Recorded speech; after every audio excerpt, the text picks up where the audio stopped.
I can still see his eyes through the scope. Wide, dark, human.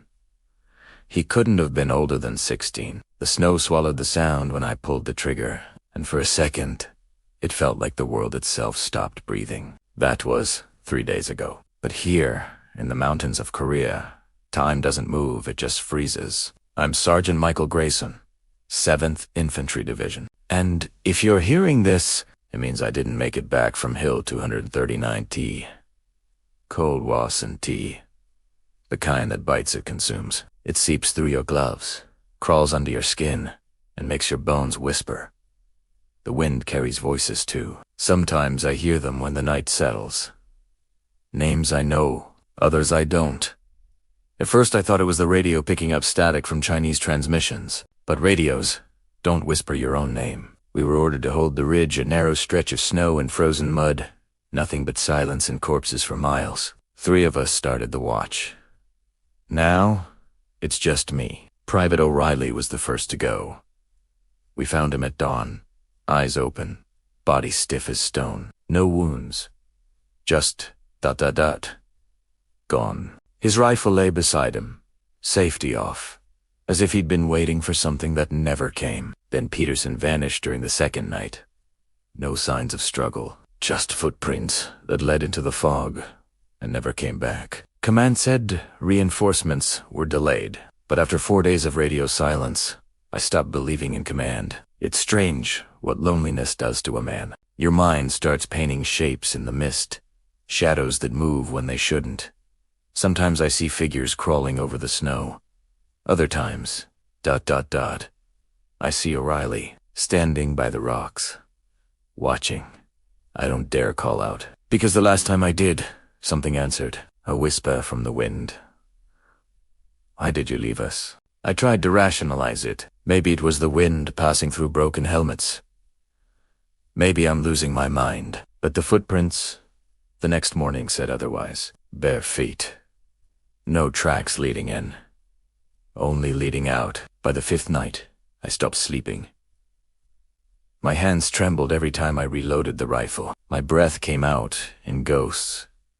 I knew I was next. At 00:00 hours, I saw a shape on the ridge. Uniform. Helmet. Moving slow, deliberate. I raised my rifle. The scope fogged instantly. I wiped it. Looked again. Gone. Then a whisper behind me. Michael. I turned. Nothing. Only my shadow stretching long under the moonlight. I wanted to believe it was Peterson. Somehow alive, but Peterson didn't know my mother's voice. And that's the one I heard next. I dug a foxhole deeper into the frozen dirt, just enough to feel surrounded by something real. But even underground, Primera could feel it. That pull from the ridge. The way the snow seemed to hum when I closed my eyes. My finger brushed the trigger more times than I want to admit. Not to shoot, but to end it. I don't know if I'm still fighting a war, or if I'm the last ghost left on this mountain. The last transmission I sent out was simple. Line held, no movement. Cold as hell. They never responded. Maybe no one's listening anymore. Now I just sit here, the rifle across my knees, waiting for the fog to lift, waiting to see if the next shadow I see is real, or if it's already inside my head. Because sometimes I hear it breathing next to me, and sometimes it breathes in sync with mine. The fog didn't lift that morning. It thickened, like the mountain didn't want to be seen. By then, I'd stopped counting the days. My rations were gone. My matches too. All I had left was 1 bullet and the cold. Always the cold. I used to believe hell was fire. Now, ich know it. Frozen silence. At dawn, I heard the radio crackle, a single burst of static, then a voice, broken, distant. Grayson, hold your position. Extraction. Soon, it sounded like Lieutenant Hayes, but his voice, it dragged like it was underwater. I grabbed the receiver, almost crying from relief. Sir? I'm still on Hill. 239. Request coordinates. The voice cut in again. We're right behind you. I froze. There was no one behind me. Only snow, untouched, except for my own footprints. The transmission died with a low hiss, and then I heard it again. That same whisper. My name. Closer this time. I aimed the rifle toward the ridge. Shapes moved in the fog, slow, human-like. 5, maybe 6. They weren't marching. They were drifting. At first, I thought they were the enemy, until I recognized one of them. Peterson. He was walking barefoot, his uniform stiff with frost, and behind him, O'Reilly, both faces pale, lips cracked, eyes open but empty. They didn't stumble.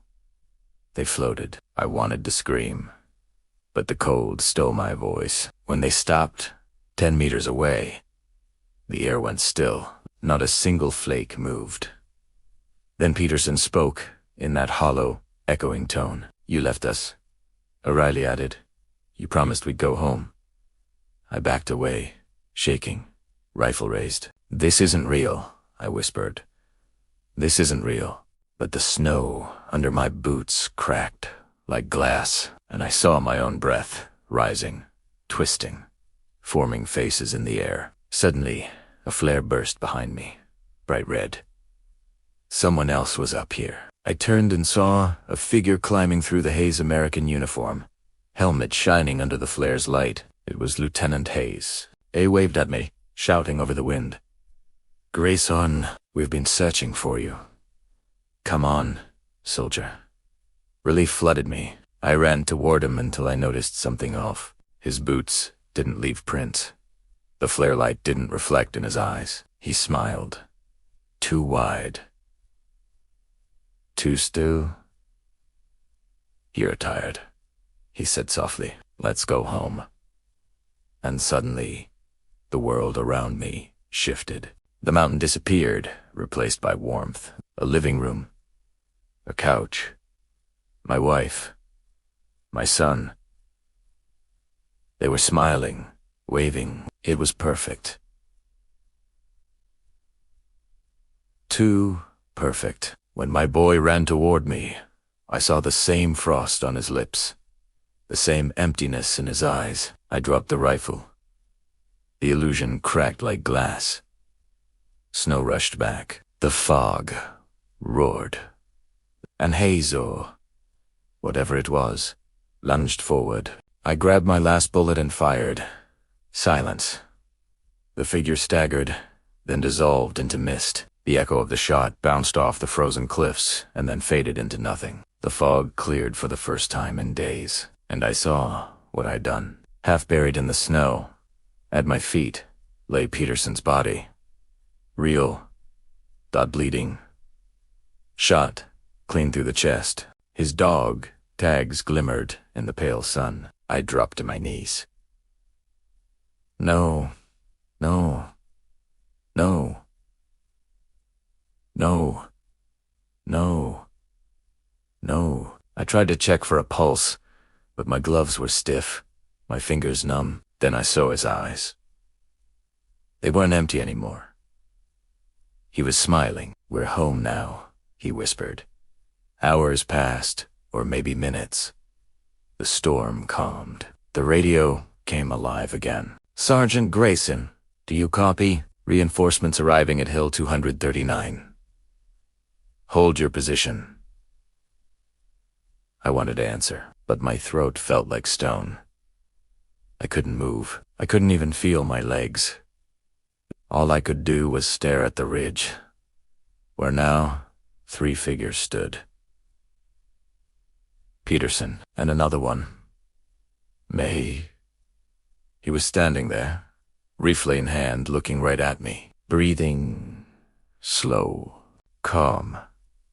Alive. And that's when I realized, maybe I didn't survive that first night. Maybe Hill 239 was never meant to be left. When the rescue team found the ridge 2 days later, they reported 3 boats, all frozen, sitting upright in the snow. Weapons on their laps, eyes open, faces peaceful. The radio log ended with one final message. Line held. No movement. Cold as hell. If you want to uncover more hidden files, subscribe, turn on the bell, and stay with the Midnight Archives. You've been watching the Midnight Archives. The next file unlocks soon.